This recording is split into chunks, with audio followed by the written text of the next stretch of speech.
पण अशी गोष्ट सांगणार आहे की जे तुम्ही माझं ऐकणार नाही.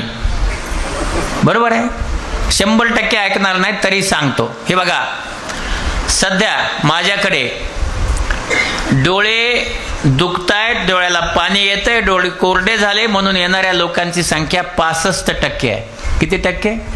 65 पेशंट 100 मधले ह्याच्यासाठी येतात माझ्याकडे. कारण काय? आपल्याकडे असलेला मोबाईल. तर मोबाईलची गोष्ट समजून घ्या. मोबाईल कसा वापरला जातो? तर मोबाईलला आपण पाहतो की 1.6 रेडिओ फ्रिक्वेन्सी वापरली जाते. आणि ही 1.6 रेडिओ फ्रिक्वेन्सी जेव्हा या एका फोनवर आणि या एका फोनवर त्याला वेव्ह निर्माण होतात आणि त्या वेव्ह आपला फोन मॅग्नेटिक एनर्जीने कॅच करतो. Magnetic energy. आणि मायक्रोवेव्ह टेक्नॉलॉजी तुम्हाला माहिती आहे. मायक्रोवेव्ह जर ज्यांच्याकडे असेल त्या टेक्नॉलॉजी त्याच्यात वापरली आहे. तर मायक्रोवेव्हमध्ये काही ठेवलं तर गरम होतं.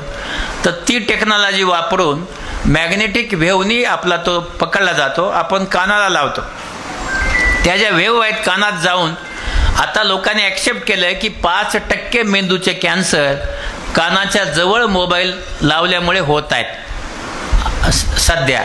त्याचबरोबर आपण जे करतो, डोळ्याला बघत राहतो, त्याच्यात ब्ल्यू लाईट असतो. याच्यामुळे आपला डोळा कोरडा होतो. एक, ब्ल्यू लाईटकडे बघत असताना आपल्या बाहुल्या ज्या आहेत, डोळ्यात बाहुल्या असतात, त्या आकुंचन पावतात. ते स्नायू आहेत. आपण असा हात धरला 4 तास तर धरू शकतो का? नाही.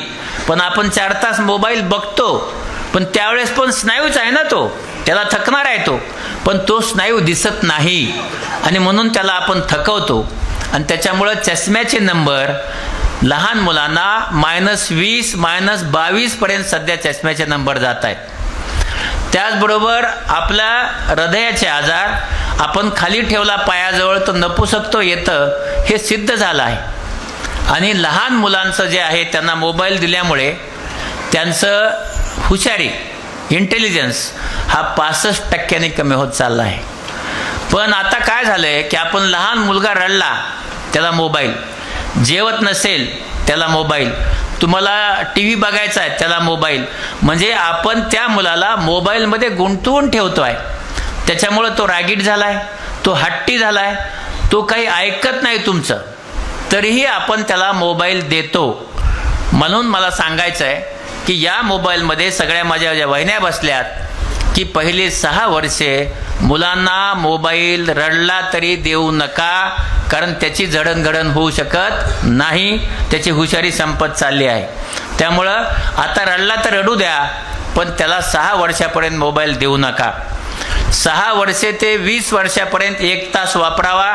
20 वर्षानंतरच्या सगळ्यांनी 2 तासाच्या वर मोबाईल वापरू नये, कारण त्याच्यामुळे आपल्या शरीरावर नुकसान होत चाललंय. तिसरी गोष्ट अशी आहे, मोबाईलला वेव्ह असतात, त्या 16 ते 18 इंच जातात.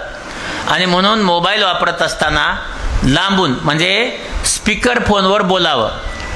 आपण का बोलत नाही? कारण आपल्या सगळ्यांना बायकोला नवऱ्याला चोरून, नवऱ्याला बायकोला चोरून बोलायचं असतं. तसं न करता आपण सगळ्यांनी ब्लूटूथ लावा आणि ब्लूटूथ लावून बोला. फोन दूर ठेवा.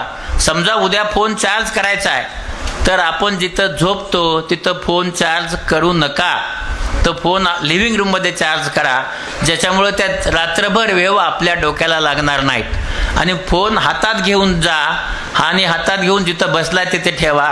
शरीराच्या कुठल्याही खिशामध्ये ठेवू नका किंवा एखादी बॅग वापरा. फोन वापरणारच आहात तुम्ही, वापरत असताना लहान मुलांना देऊ नका. 1 तास वापरा, तुम्ही 2 तास वापरा आणि लांब ठेवा. असं केल्याने तुम्हाला मोबाईलमुळे होणारे दुष्परिणाम कमी होतील.